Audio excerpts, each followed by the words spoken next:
Tu veux savoir pourquoi tant de gens échouent, pourquoi certains abandonnent après quelques semaines, pendant que d'autres deviennent inarrêtables, pourquoi certains vivent dans le chaos, la peur, le doute, tandis que d'autres avancent avec une force silencieuse que rien ne semble pouvoir briser. Ce n'est pas une question de chance, ce n'est pas une question de talent, et ce n'est certainement pas une question de motivation.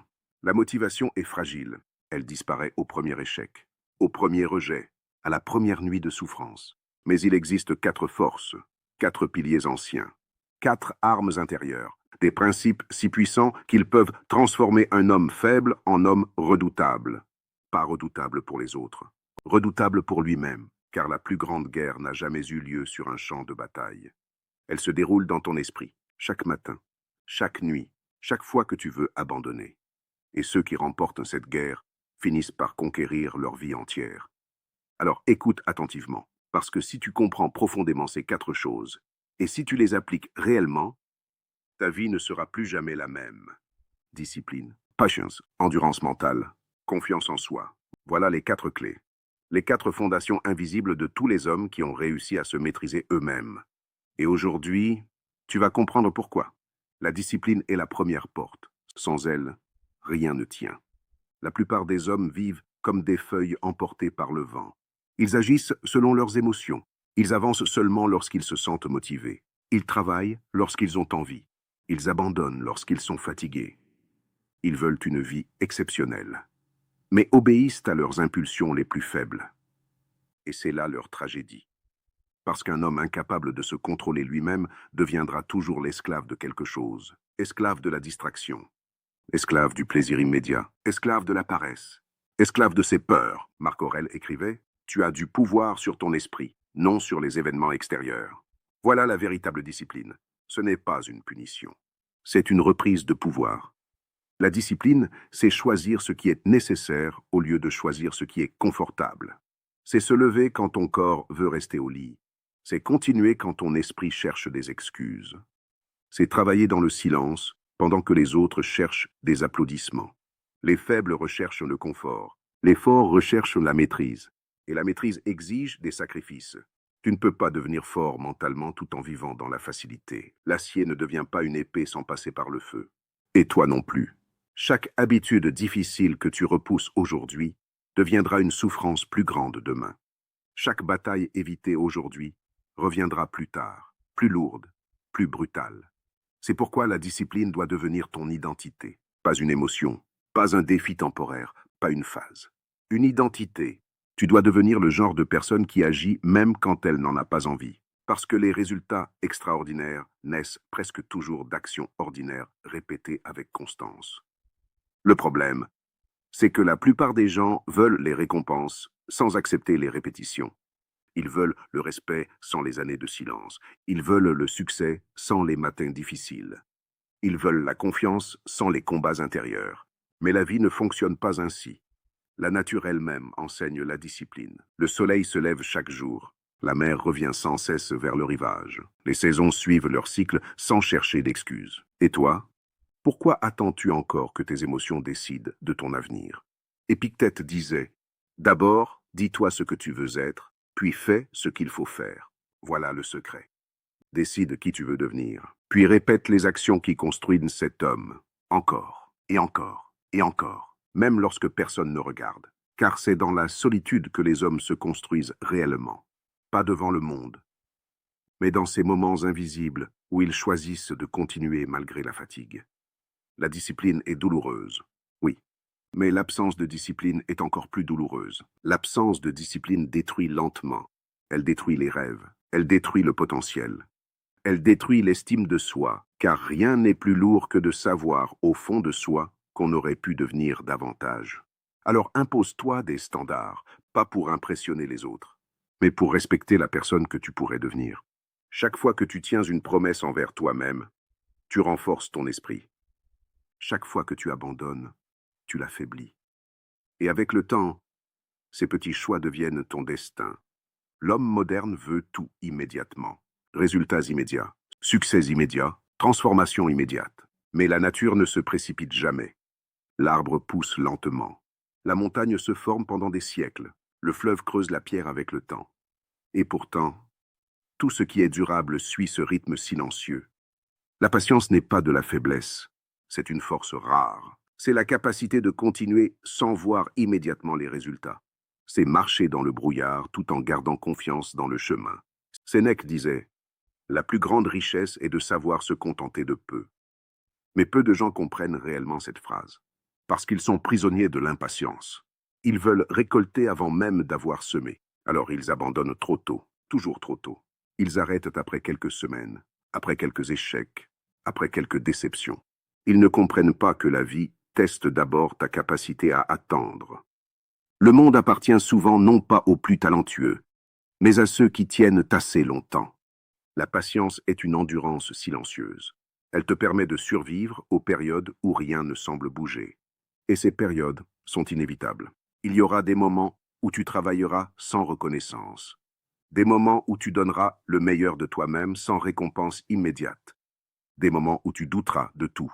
Mais c'est précisément là que les faibles abandonnent et que les forts continuent. Comprends ceci. Le bambou chinois reste invisible sous terre pendant des années. Puis soudainement, il pousse à une vitesse impressionnante.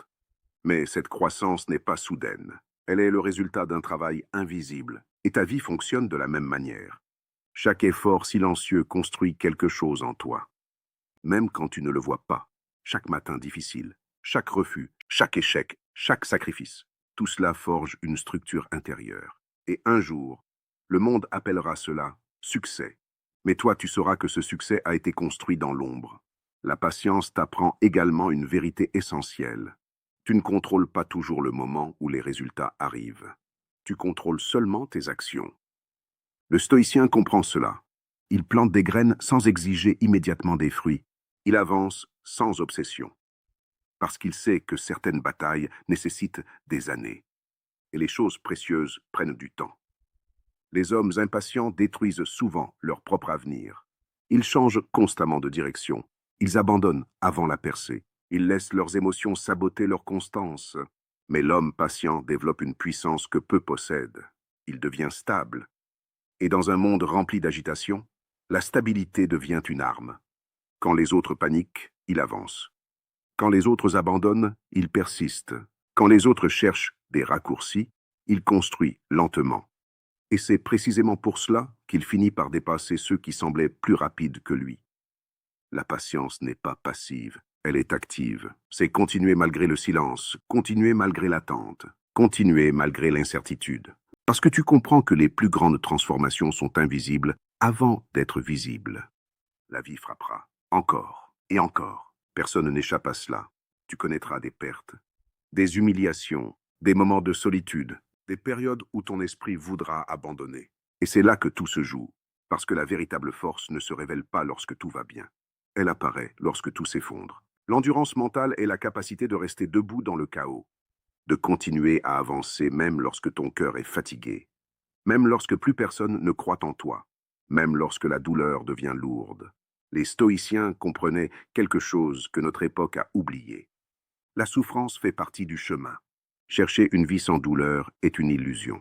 Mais apprendre à traverser la douleur, voilà la véritable puissance. Beaucoup de gens sont émotionnellement fragiles. Le moindre rejet les détruit. La moindre critique les fait douter d'eux-mêmes. Le moindre obstacle les pousse à abandonner. Pourquoi? Parce qu'ils n'ont jamais entraîné leur esprit.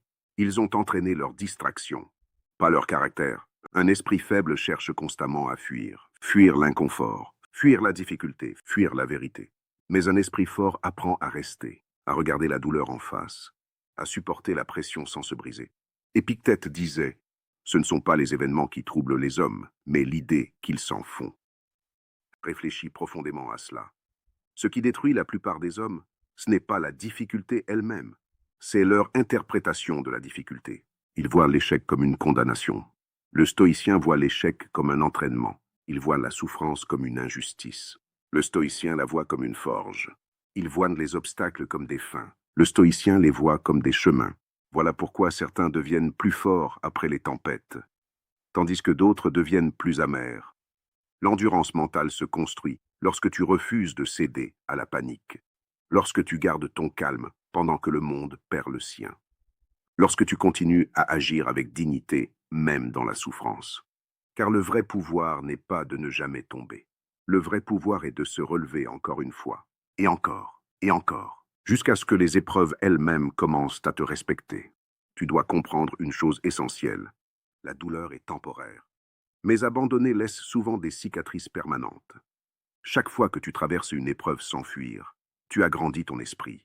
Chaque fois que tu refuses de t'effondrer, tu renforces ton caractère. Et avec le temps, tu développes une présence différente, une solidité intérieure, un calme dangereux. Parce que tu sais désormais que tu peux survivre aux tempêtes. Les hommes les plus puissants ne sont pas toujours les plus agressifs. Souvent, ce sont les plus résilients. Ceux qui continuent malgré les coups. Ceux qui avancent malgré la fatigue. Ceux qui restent fidèles à leurs principes même lorsque la vie devient difficile. Voilà la véritable endurance mentale. Et dans un monde où beaucoup s'effondrent au premier obstacle, cette qualité devient presque surnaturelle. La plupart des gens attendent d'être sûrs avant d'agir. Mais la confiance ne vient pas avant l'action, elle vient après. La confiance en soi n'est pas de l'arrogance. Ce n'est pas croire que tu es supérieur. C'est croire que tu peux faire face, peu importe ce qui arrive. Le problème, c'est que beaucoup cherchent la validation extérieure. Ils veulent être approuvés, aimés, acceptés. Alors ils deviennent dépendants du regard des autres. Et un homme dépendant du regard des autres ne sera jamais libre. Marc Aurèle écrivait « Très peu de choses sont nécessaires pour être heureux, mais l'homme moderne complique tout. Il compare constamment sa vie. Il doute constamment de lui-même. Il cherche des preuves extérieures de sa valeur, alors qu'en réalité, la véritable confiance naît du respect de soi. Et le respect de soi se construit par les actions. Chaque fois que tu tiens bon malgré la peur, tu grandis. Chaque fois que tu affrontes une difficulté au lieu de fuir, tu grandis. Chaque fois que tu fais ce qui est juste même lorsque c'est difficile, tu grandis.